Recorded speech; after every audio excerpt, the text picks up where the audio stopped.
Eh bien, bonjour à toutes et à tous. Aujourd'hui, on se retrouve pour la première vidéo tuto, la numéro 1, qui est consacrée à la création de son adresse mail. Et donc maintenant, nous allons voir les différentes caractéristiques d'une adresse mail.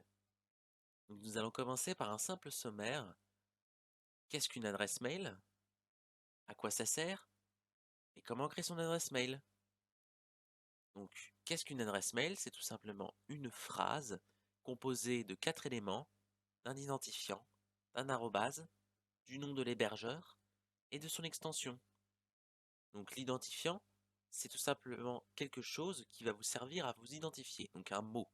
Donc, quoi comme mot? Donc ici c'est test 1, mais par exemple ça peut être, si vous cherchez à contacter une personne, par exemple qui s'appelle Hugo, eh bien ça va être hugo@gmail.com ou hugo54@gmail.com.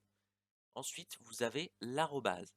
Donc l'arrobase est un sigle qui en anglais veut dire at et en français chez, C-H-E-Z. Donc si on devait lire l'adresse mail, ce serait test1 chez gmail.com. Et donc par exemple, si vous prenez l'exemple de Hugo, ce serait hugo54 chez gmail.com. Donc l'arrobase va bien avec le nom de l'hébergeur. Donc le nom de l'hébergeur, qu'est-ce que c'est? C'est tout simplement par exemple ici Gmail qui héberge les boîtes mail.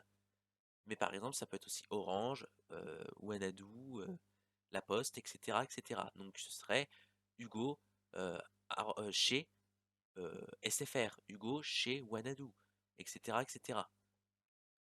Et ensuite, vous avez l'extension, donc qui est ici en .com, mais qui peut être aussi en .fr. Ensuite, à quoi sert une adresse mail? Alors une adresse mail, comme je l'ai dit précédemment, ça sert à vous identifier.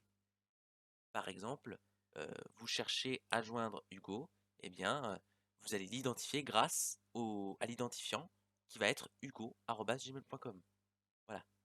Et elle sert aussi à ce que vous pouvez vous identifier et à identifier vos collègues de travail. Voilà.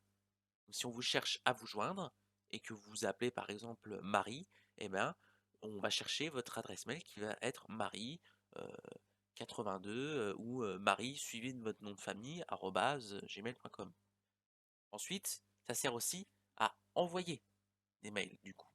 Donc par exemple des documents, heu, ou des photos ou des messages électroniques.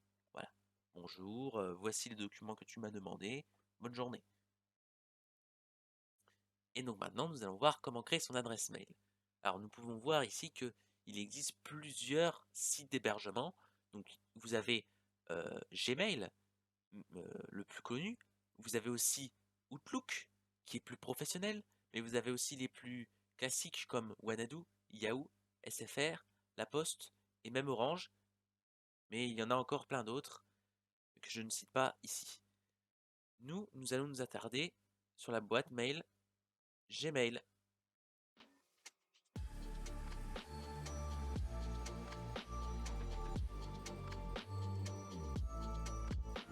Alors, nous nous retrouvons sur Google, donc vous tapez dans la barre de recherche Gmail, et ensuite vous tomberez, donc vous appuyez sur Entrée et vous tomberez sur ce premier lien, https://www.google.com, donc c'est le site officiel de Google de la boîte Gmail. Donc vous pouvez cliquer sur ce lien, ensuite qui vous mènera à cette page et qui vous demandera de créer un compte par ici. Donc vous pouvez cliquer dessus, créer un compte. Et ensuite vous tombez sur cette page qui vous demandera des informations. Donc cette page vous ne demandera aucune information trop personnelle comme des codes de carte bancaire, tout ça. Ce sont des informations que normalement Google ne vous demandera jamais. Donc si c'est le cas, c'est que vous vous êtes trompé de site internet, je vous conseille vite de sortir de ça. Et sinon, on vous demandera juste votre nom, votre prénom et votre nom. Ce n'est pas grave, vous pouvez l'écrire, mettre le vrai. Moi j'ai pris l'exemple de Robert Dupont, donc prénom Robert, nom Dupont. Ensuite en nom d'utilisateur, donc c'est la fameuse phrase que je vous ai parlé de tout à l'heure, qui va vous permettre de vous identifier. Donc ici j'ai mis Dupont, donc nom de famille plus le prénom Robert, et vous voyez que en n'ayant que Dupont Robert, il est impossible de choisir ce nom d'utilisateur pour la simple et bonne raison qu'il est déjà utilisé par quelqu'un d'autre. Donc, on va essayer de se différencier avec, par exemple, un chiffre, un nombre qui, par exemple, je vis dans le 54, donc je vais mettre le numéro 54. Voilà. Donc là, vous voyez que la case n'apparaît pas en rouge, c'est que le nom d'utilisateur est validé. Ici, on vous propose des noms d'utilisateurs qui sont disponibles, mais je ne vous conseille vraiment pas de cliquer dessus, vous allez surtout vous embrouiller et oublier le nom d'utilisateur. Choisissez votre nom d'utilisateur, comme ça vous aurez plus de chances de le retenir. Et si vous avez peur de ne pas retenir votre mail, donc votre phrase dupont-robert54@gmail.com, je vous conseille vivement de prendre un papier ou un petit carnet et de le mettre toujours à côté de votre ordinateur et d'écrire tous vos noms d'utilisateurs, vos mails et vos mots de passe. Voilà, donc ensuite, nous allons passer au mot de passe, donc, qui est une étape très importante, c'est pour sécuriser votre compte. Un mot de passe euh, bien sécurisé, c'est un mot de passe pas forcément trop long, mais non plus pas trop court. Je m'explique. Google, ici, va demander 8 caractères, donc 8 lettres ou 8 chiffres minimum. Donc ici, vous allez essayer de penser à quelque chose que vous allez retenir très facilement ou qui vous fait plaisir ou que vous voyez au quotidien. Donc moi, par exemple, je vais marquer un nom, je vais marquer donc assurez-vous d'être en minuscule et non pas en majuscule. Donc il faut appuyer sur le petit cadenas pour être sûr d'être en minuscule. L, Y, et R, E, C, O. Et n'oubliez pas de mettre 2-3 chiffres. Donc, par exemple, on peut remettre 54. Hop, je remets mon mot de passe. Donc là, cette étape-là, c'est pour confirmer votre mot de passe. Pour être bien sûr que vous avez choisi ce mot de passe et que vous n'ayez pas fait d'erreur de frappe. Donc, ensuite, vous pouvez cliquer sur afficher le mot de passe pour être sûr de ne pas avoir fait d'erreur. Et donc, vous voyez bien, j'ai écrit Lireco 54. Voilà.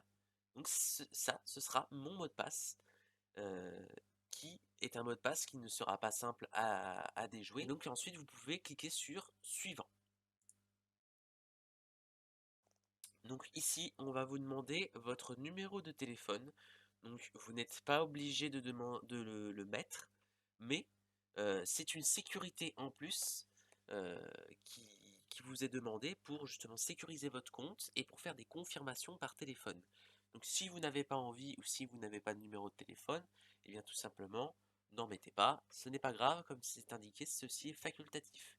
Et je préviens aussi que les numéros de téléphone fixes, donc les 03, ne marchent pas. Donc ensuite, on va aussi vous demander une adresse mail de récupération. Pareil, ceci est critère-là vous est demandé si vous créez une seconde adresse mail, professionnelle ou personnelle, et si vous voulez, si vous perdez votre mot de passe, et de toute façon, vous n'en avez pas besoin. Ensuite, on va vous demander votre date de naissance. Donc pareil, ne vous inquiétez pas, ce n'est pas grave, vous pouvez mettre votre vraie adresse mail.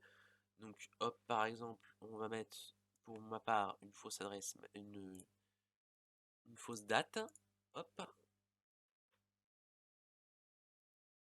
voilà. Et ensuite le genre, donc homme, femme, comme vous voulez. Et ensuite vous mettez suivant. Ensuite, on va vous demander de choisir des paramètres pour personnaliser votre boîte mail. Bon, c'est très compliqué, ne vous embêtez surtout pas avec ça.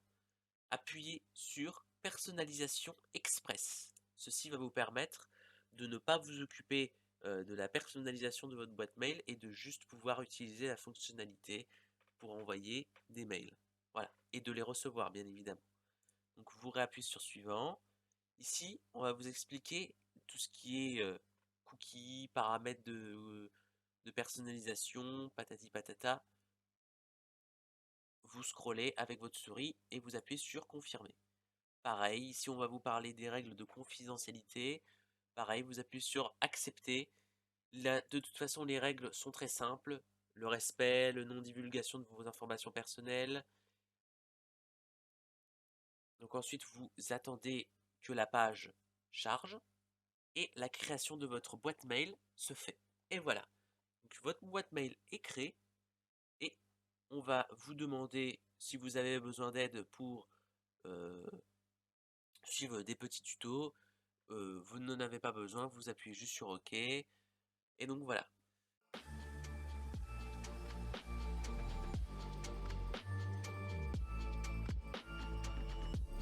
Et donc pour terminer, nous allons voir comment envoyer un mail. Donc vous avez cette petite case en haut à gauche, nouveau message, vous cliquez dessus. Et ensuite une page va apparaître avec 3 cases. Une avec un A accent, une avec objet et une toute vide. Donc dans un premier temps, vous allez écrire dans la case avec le A le destinataire de ce message, ou celui qui va recevoir le mail. Donc ça va être Cruchon Xavier. Hop, bien orthographiez bien l'adresse mail pour qu'il n'y ait pas d'erreur quand vous envoyez le mail, pour qu'il le reçoive bien dans sa boîte. Ensuite, vous voyez, ça je l'ai bien orthographié. Vous pouvez rester sur le mail pour confirmer, ceci apparaîtra. Ensuite, l'objet, ça va être le titre du mail. Donc ce qui va apparaître en gros quand le destinataire va recevoir le message. Par exemple, il va recevoir le message mail